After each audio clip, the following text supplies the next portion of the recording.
Kamusta mga kabyanan? Sa gihapon dalayaon ng Ginoo nga makaobdanay naman kita, kagintagaan naman kita liwat sang isa naman ka kagayonan nga makatuon sa iya pulong labi na gid sa mga butang sa palaaboton. Kapasalamat ko sa Ginoo nga madamo sa mga kautoran naton nga nagapamati sa atong program kay ti makita man ina sa view no nga makalambot kita sa mga linibo man nga mga naga-watch kag naga-share sini kag dalayaw ng Ginoo nga ini gina-share man sang aton iban nga mga kaupod sa ministry sa ila mga radio station kag of course sa ila man nga mga programs kabay nga ini nga mensahe magalapta agud nga sa diin madamo sa maka-aman nahanungod sang malapit na lang nga pagkari sang aton Ginoo. Of course, tanan kita nga nagatuon sa pulong sa Ginoo, nagatuo kita nga ang pagkari ni Lord Jesus Christ malapit na lang. Even though I know nga lain ang mga natawag naton theory sang paghangop bisan pa gani sa pag-interpret sang Book of Revelation, ti hindi mo lang isa ka makabig naton nga school of the thought no kon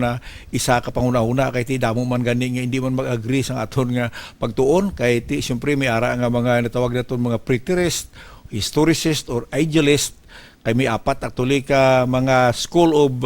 interpretation ang prophecy. Ang mga futurist ya in which nga dira ako yan nabilong nagatuo ko yang tanan nga ginahambal sa prophecy mga literal ini nga hitabo sa palaboton kay ti ang prophecy yang natawag record man lang isang history halin sang past, present and even future. Kay bisan ang Book of Revelation ginpasulat ini sang aton Ginoo sa kay beloved John agud nga isulat niya ang mga nagligad, ang present kag ang future.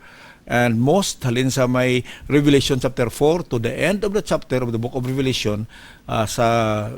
tawag naton sa kampo iya sang mga futurist nga ini nga mga butang halin sa chapter 4 sa Book of Revelation to the end of the Book of Revelation is still future. Ti ang mga historicist ya nagapati nga iniya natapos na sa history kag ang mga idealist nga nagapati iya nga iniya makabig naton nga ginahambal lang sa Ginoo ang battle of the good and evil no nga hindi sila literal gid matabo ang mga preterist mo man nagapati masang lain naman yang anggulo sang pagtuon. However kung aton lang tawon gid yati kada isa sa aton may ara sina nga diretso kung anong aton ginapatihan amo na gani nga isa na kadako nga challenge sa aton nga tun-an gid naton yang Bible. Kay hindi sila nga nag-come up lang ng atong ginatudlo bangod sa kay Scofield ako sinudira kundi ako nagatuon ka halin sa Genesis to Revelation magatuo kita nga amo ini ang kasulatan nga gin-record sang Ginoo makabig naton nga history kay ti ang history is His story no ang istorya sa kalibutan istorya na sang Dios so kundi kay magpati sa Ginoo amo na isa nga medyo palagpat ang nga mga anggulo sa imo pag-interpret kasubong bisang mga scientists nga millions of years ago kag tanan lang dira nga mga findings no ti kun hindi ka magpati sa creation theory ti matupa sa palagpat daw kalain man ang balon yung palagpat no inablang ula gid sang proof ginatawag even do nga madamo sang mga ginatawag naton excavation kag gasto nga asang ginagasto agud lamang nga hibaluon kun di nagalin ang tawo kung anong matabo sa ning kalibutan. And yet kung hindi ta magtuo sa Ginoo amo na magasto ka todo kag medyo palagpat ti malain lang buot mo ko ng balon yung palagpat mas limbla ka nga millions of years ago nga ining kalibutan milyon na gidhaw actually kung magadto kaya sa biblical creation kung katuo kita yang ang Ginoo nag-create sining tanan ti wala pa man niya million of years kay ti kung lang taon ta ang plano sa Ginoo sa sining kalibutan niya mga 7,000 years kay ang last nga 1,000 years amoy na ang paghari ni Kristo sa sining kalibutan. Meaning to say, ang ginhatag sa Ginoo sa tao is only 6,000 years halin sa creation hasta pag-rapture and then pagkatapos niya ang 1,000 years amoy na iyang bahin sa Ginoo no natawag na sa mga Hudiyo nga sabbatical millennium kay butang balon nga every 7 may 1 day ang Ginoo mo every 7 month may 1 month ang Ginoo every 7 years may 1 year ang Ginoo every 7,000 years may 1,000 ang Ginoo. So ang natawag na sabbatical millennium nga ining kalibutan wa pa ni kalambot yung millions of years ti ilan naman ay pangunahuna sa mga scientists pero pamangkot sakto ginablain hambal nila depende sa imo biyan kung tuuhan mo ang kaalam sa tao o kung ang Dios mismo nga nagtuga sa ning kalibutan siyempre ang Ginoo ang nakabalo no kung ano ining kalibutan din inipakadto kag amo nang prophecy nga ginpa-record dia sa iyang mga prophets agud sugiran kita kung anong matabo sa future Ining tun-an ta karon no sa Ezekiel chapter 38 and 39 dira kita masaylo kag I know this will be a long study kay gusto ko nga tun-an naton verse by verse ini nga prophecy nga kag ini kun lang tawon nimo historical man ini ugaling kay ang history o ng background sining ginsulat ni Ezekiel makabig naton nga ti wala pa man matabo sa historya sang kalibutan. So amo na nga luwag ko kamo imbitahon diri kag agud nga maintindihan naton no ining book of Ezekiel chapter 38 and 39. Kay isa pa bangod sang nagakatabo subong no sa kalibutan ining natawag naton invasion sang Russia sa Ukraine dira sa Eastern Europe. Ti madamo sang mga pangunahuna kag mga opinion sa bagay ti ang kada isa may diretso hilabi na gid subong nga open ang social media ti anybody no makabutang sang iya pangunahuna kag ti ko makabig mo ni aton nga isa man ya ka opinion o kung pangunahuna ti entitled man kita kag kita tanan amo na nga of course I agree respect lang kita sa ginapresentar sang tao kag challenge na sa aton personal sa imo biyan nga pamatiin no abot ang bulon nga di na hanang matuod diri kung mamangkot ka nga diin padulong ining kalibutan anong matabo sa future ti kung mamangkot ka sa mga scientist ti amo na damo na sila sa mga panalawsaw ya kag iba nagatingguha nga masaylo sa iban nga planeta kay sa bagay bisan ang mga manginalamo ng mga scientist nagapati man nga ining kalibutan di nagid man ni magdugay hilabi na gid ining ginaawayan nga parte sa climate change global warming kung ano man ang termino dira pero amo na nga ginalimit nila ang mga carbon fuels kay para nga hindi masunog ang aton nga kalibutan ti mabatyagan ta man ang effects ni di ba subong bangod nga do nagsaylo na gani ang summer sa June kay ti kun Abril nagabagyo na so there is a change in climate kag isa na sa mga ginatun-an sa mga mangindalamon kag ang ilaya nga mga pangunahuna nga mangita sang iban nga lugar no kasubong kaday Elon Musk, Jeff Bezos ang mga billionaires nagagasto para i-explore ang universe. Pero ti sa ato di kasarang sina kay bisan tuod nga may matuod na damo nga tao nga hindi ka kadto sa kahawaan di ba sa mabasa ta sa social media nga grabe ang gasto kung magsakay ka sa ilang rocket ship kag mamasyar lang sa outer space ti hasta subong no halin sa una nga explore sa tao wala pa man siyang nakagwa sa aton solar system may ara na bala nga naglapaw sa natawag naton sa Venus o kon sa Saturn may nakalambot na bala sa Jupiter even to malambot na sa ilang mga teleskopyo pero ti sa Mars pa lang nga sila nag-explore ti maistaran bala ang Mars parundungon naton nga asido ang atmosphere sa Mars ang ginasinghot mo to asido kag hindi kasubong sa aton nga may oxygen so pamangkot is there another planet like Earth ti amo nang gusto nila lambuton kag may ginasiling sila nga didto sa malayo pero bago ko to kalambot natawag nito nga pila ka light years kato makalambot kag grabe nga gasto kag kung makaabot ka to may kasiguruhan na ihan so abyan na muna nga nami gidya kung nagatuo kita sa Ginoo kay hindi niya palagpat ti sililati ko hindi bi matabuin na pastor ti wala ka man aperdihon may perdihon kagid kundi ka magtuo kay kundi ka magtuo nga may langit yung impierno what about yung matabo ini ti siyempre perdi kagid pero sila nila ti kung wala abi ti ano man perdihon mo pareho malanta pero may advantage siya kung magtuo kita sa Ginoo sa bagay ti ginprove na sang Ginoo bisan nga si Haring David nagasiling siya nga ang handiwork sang Ginoo makita mo ang kabituunan ang makita mo dira sa ibabaw kung magtangla ka sa kadudulman o kung sa tinion makita mo mga stars ti bisan si Haring David nagawonder no sang creation sa Ginoo. Anyway, ina mga pauna naton nga paghambal bangod nga ti syempre nakalain-lain ang aton nga natawag opinion o kung paglantaw sang anggulo sang ginahambal sang pulong sa Ginoo. Kung wala kaya nagapati sa Biblia, ti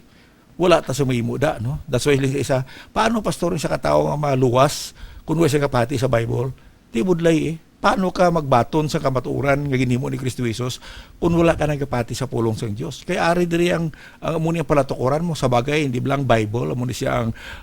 basic instruction before leaving earth BIBLE ti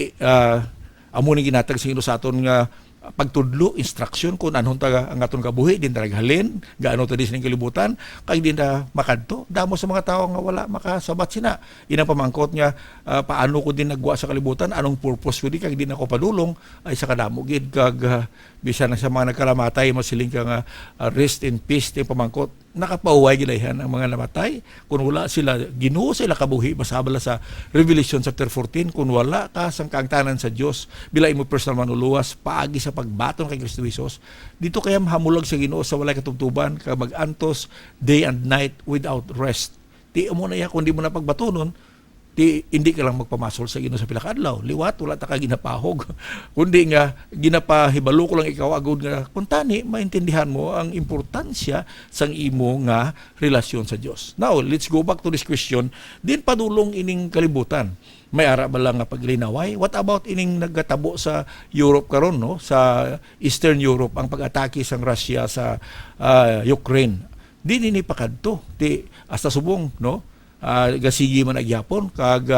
untatan na ni Putin ng iyang invasion o sinong may saladra si Putin ay o ko ng Western world ti parumdum ta makabyanan sa ini background sa pagtuon ta sa Ezekiel chapter 38 nga bangod sang natawag naton move sang Western world kay ti kuton antang prophecy actually no amo na gani niya hindi ka makahatag sa insakto nga sabat kung hindi mo pagtun-an ang history kag ang biblical history kag ang ginasulat diri sa Biblia. Kung nga nag-react actually ang Russia, kag bisan sino man ang ila leader da nga panawag sa Bible si Gog, ti ma-react agad lang kay ti siyempre ang invasion sang Western world, no? Ano ba lang katuyuan sa Western world? Ti sa damgo ni King Nebuchadnezzar, ari na kita karon nagkasulod sila tawag naton nga ikalimang kingdom bag-o magkari si Lord Jesus Christ kag mag-establish ang iya kingdom for 1,000 years si Antichrist anay, di ba? Nga tawag naton Kingdom of the Beast, amo ni siya ang revived Roman Empire. So ina matun-an naton sa sang detalye sa aton nga pagtuon sang Ezekiel chapter 38 kay aton gid na nga pag-idon. Pero ang sabat sa imo pamangkot abyan ari na diriya sa Biblia. In fact, 600 years before natao si Lord Jesus Christ, no? Sa time sang pag-invade sang natawag naton Babylonian Empire sa Israel kag nangin slave including si Ezekiel, sila ni Daniel, sila ni Jeremiah, ti ina ginpasulat na sang Ginoo sa mga prophets niya kung anong matabo. Kag ining prophecy diri sa Ezekiel chapter 38, no? Kag amo ni atong pagatunan, nga silindra, and the word of the Lord came unto me saying, Son of man, set thy face against Gog, the land of Magog, the chief prince of Meshech and Tubal, and prophesy against him. So ini siyang natawag naton prophecy nga ginhambal sang Ginoo sa iya prophet nga si Ezekiel, natabo ini mga 500 plus before Christ. Botong balon nga si Nebuchadnezzar nagsugod ang iya kingdom sang around 600 before Christ, kag gindala niya ang mga young men, no, upod na kanay Daniel kag sila ni Ezekiel na dalaman kag madamo sa mga Israelites nga nagkadto kag ginisklabo, no, they become slaves didto sa Babylon. It happened around 600 BC going to 500 kasi wala ga isol mo halin sa 500 sa 600 500 and then later on pag abot sang Ginoo mga butanta mga 0 or 3 AD. So anyway, ini siyang prophecy na hambal na o kung nasabat na ni Ezekiel o kung pasulat na sa Ginoo sa iya kung anong matabo sa Russia sa palaabuton. Sa bagay, madamo sa nagasiling ini siya nga happening o kung ining prophecy sa Ezekiel 38, hindi kuno ni literal, kundi it is actually makabig nila nga war between good and evil. Pero abyan, kundi ulang tawon, nga ang prophecy sa damgo ni Daniel, sa damgo ni King Nebuchadnezzar, and of course sa damgo ni Daniel sa Daniel chapter 7, amo na yung damgo ni Daniel, Daniel chapter 2, basabla, damgo ni King Nebuchadnezzar, literal ang interpretation sina. Ang Babylonian Empire, nga ginbuslan sang Medo-Persian Empire, kag sang Grecian Empire, kag sang Roman Empire, kag nadula ining Roman Empire way back mga 300 AD, kag ang palaabuton pa nga duwa ka empire. Abyan hindi na siya spiritual o kung makabig ni mo nga bagay nga hindi bala literal, kundi ang history nga ginasulat diri sa Bible literally ma-fulfill. Kag bisan pa ang pagkarin ni Lord Jesus Christ nga promise niya nga magkakari sa liwat, literal man na. Kay ti bisan nga sa Acts chapter 1 nakahambal gani ang mga angel nga the same Jesus who went up to heaven will return in like manner So ang ginapaabot niya literal kingdom gid sang Ginoo, and heaven is a place, it is a literal place nya ginaman sang Ginoo. Di ka masiling nga lang tayo sa cloud 9 may star kay may ara ko kilala nga sila niya hindi niya tuod ang langit, waya sang langit nga kag wala sang new heaven sa new earth. Di mo na pangunahuna. Pero kung hindi ka biyan magpati sa literal nga new heaven sa new earth, literal nga heaven, and literal hell, kag literal war, kag in tribulation para sa imo hindi literal, ti maguba ng Bible sa imo ya. Kaya even though nga ang ibang presentation dili kasubong sa Revelation makabig mga symbolical, ti siyempre bangod nga ginasulat ni John ang mga butang nga way panatabo. For example, kung nakakita si John na bisan computer, ano mahambal niya? Kaya hindi na ma-describe bisan pa maghambal ang ginawa computer na, o kung nuclear weapon ina, o kung tangkidigira ina, o kung thermonuclear bomb ina, hindi ina maintindihan ni John. That's why niya ang ginasulat niya lang nga nakita niya kasubong sang star nga na hulog sa diri sa duta kag nadula ang mga isla. So masiling ka symbolic, pero ang iya sinang effect niya literally may destruction gid maabot. Kay ti damo ang way gapati sang second coming mo. Di man tuan nato na sa 2 Peter chapter 3 nga madamo sa mga yubiton, hindi niya matabo, hindi niya literal palagpat na imo pastor. Ti sa bagay no, hiling ko kay na depende na sa pag-intindi mo kung ikaw nagatuo ang pulong sang Dios, no, kag ginahambal niya diri ang iyang mga promisa will literally happen. So amo na nga ini nga prophecy kabigo naton nga isa ka propesiya nga matabo sa future, kag amo niyang gisulat sang Ginoo para ang Israel makabalo. Sa bagay, primarily, ini nga prophecy para gid sa Israel, kaginhambalan sila kung paano ang matabo sila sa future. Kay ti didto sila sa Babylon, no, na sila na esklabo. Kag sa bagay, may ginasulat magani sa pulong sang Ginoo nga didto hindi sila makakanta, hindi sila kaamba sa ambahanon nga ginaamba nila sa Israel. Bangod ara sila sa strange land. Ginasabit nila sa willow tree ang ilang mga harpa, kay bangod nga hindi sila pwede mag-worship sa Ginoo dito kasubong sang natabo man sang dito sila sa Ehipto. Kaya ang history sa Israel na ginaesklabo na sa ibang nga nasyon magsugod sa pagkadula nila sa Egypt. And then amo na ang natawag naton nga Babylonian slavery. And then later on ang pinakadako gid pinakalawig nga nadula ang Israel sa iya kadutaan ang natawag nga diaspora halin sa AD 70 to 1948. So historically speaking, nakita ta ang warning sang Ginoo sa mga Israelenhon. Kag diri sa Ezekiel chapter 38 and 39, ang prophecy diri nga maabot ang tion nga ang Northern Confederacy nga pag-unahan sining Gog and Magog, o ni Gog nga leader sang Magog, maabot ina. Pero pamangkot saan uni? Natabo na bala ini? Kaya may araga sila nga natapos na iya pastor. Di kung i-trace back mong history halin sa Babylonian Empire, wala pa actually natabo sa history niya ang Russia, kaupod sining iyang nga mga alay di nga nag-attack sa Israel. Kay ti ang Ezekiel 38 and 39 nga daan makabiyanan, ang ginhambal sa Ginoo diri maabot ang time nga ining Magog, which I believe ginahambal diri ang Russia, siling diri madula gid ti pa man ang Russia. It means to say nga ini prophecy sa future pa ni matabo, kag exactly matabo ini kung ang Ginoo makarina kag mabulos si Antichrist kag siya ang mag-rule sining kalibutan galing kay bangod di magpasakop ang Russia kag ang China, then ang matabo dira makabiyanan nga ti mag-away. That's why I have here makita mo di ang isa sang makabig naton lang graph, no, nga kung lang tawon ta diri na ara makita mo ang sa tunga dira mo na siya actually ang Israel kung lang tawon mong mapa, no, kag may 4 ka nasyon nga nagapalibot sa iya.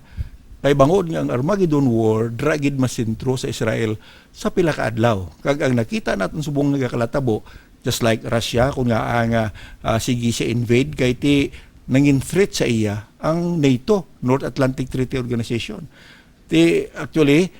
hindi ayhan nga bangod nga threat sa iya ini kag sang iya security, ti siyempre mangaman ang Russia kay ti gusto iya sang Revive Roman Empire. Makita ni dra ang Revive Roman Empire amo na siyang movement from the west, kag upo dira actually ang America, Europe, Western Europe, kag nagapakadto sila sa Russia. So ang Russia siyempre ma-react, kay actually ang makita na sa south, no, makita mo ang pan-Islamic forces sa babaw mo ng Russia, sa piyak diri sa east amo ang China. So sa aton tinion subong amo ginabyan ang sitwasyon karon, ang development sang kalibutan subong dragid sinagapakadto kag ang sentro actually gid sang ilinaway sa pila ka adlaw sa bagay ang Armageddon War nga ginakabig naton nga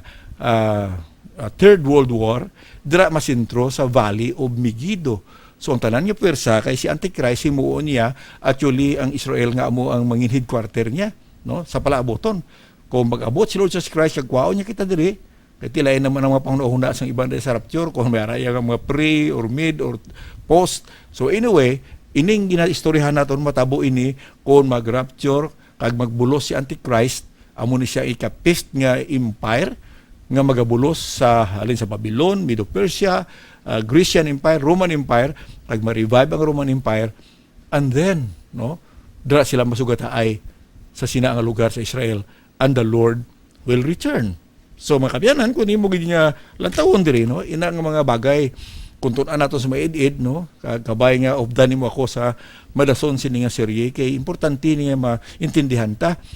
kay ginsugid sang Ginoo namo. So hindi silinga palagpata diri kag kung nagatuoy ka sa pulong sang Ginoo, inang mga hitabo makita gid mo ya. Ang atong Jesucristo ng hambal sa Matthew 24, you shall hear of wars and rumors of wars, but the end is not yet. Tituon man gid, no, bisan tuod nga ginamo kalibutan subong kag ginatinguhaan sa mga tao sa kalibutan, sa mga katawhan, sa mga leaders,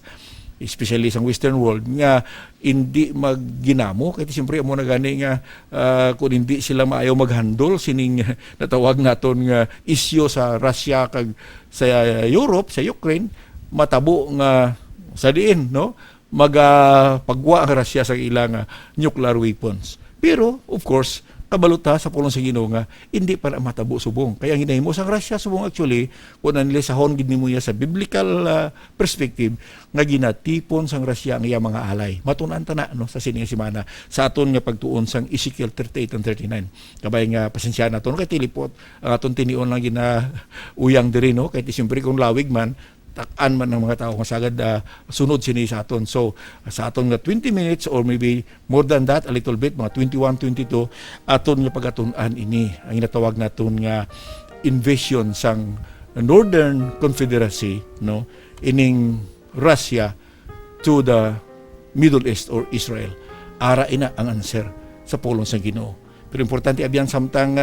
ina ginatulok naton, importante man niya nga ipasiguro naton kabuhi sa Ginoo kay basi balaton nga kun mauna pa ta, no, kay way takabalo kung saan umabot ang kamatayon. So importante nga i-secure ta nga atong kabuhi sa Ginoo, makabalik kita sa iya paagi sa kay Kristo Jesus nga ginpadala sang Ginoo gud mabayad sa atong kasalanan. Kay whether we like it or not, ining ginhambal sang Ginoo nga prophecy matabo gid ni abyan kag it's so exciting. Bisan ako personally makita ko ang development sini amo na gina-share ko sa inyo. I hope nga nakapreparar kita sining mga hitabo kay hindi na ini maglinong ang kalibutan na biyan. Mag-aabot si Antichrist, kontrolahon yung kalibutan, ang tarang yung technology, preparado na. Kag amo nang reason ko nag-react ang China kay ang Russia kay amo ning duwa ka daragko nga nasyon nga hindi gid magsubmiter kay Antichrist o kon sa western world. Ti amo na ang reason ko nga may inaway. Pero ato niya securon tang kabuhita kay ti maabot gid man ang kamatayon sa aton mo. Pero abyan ang pamangkot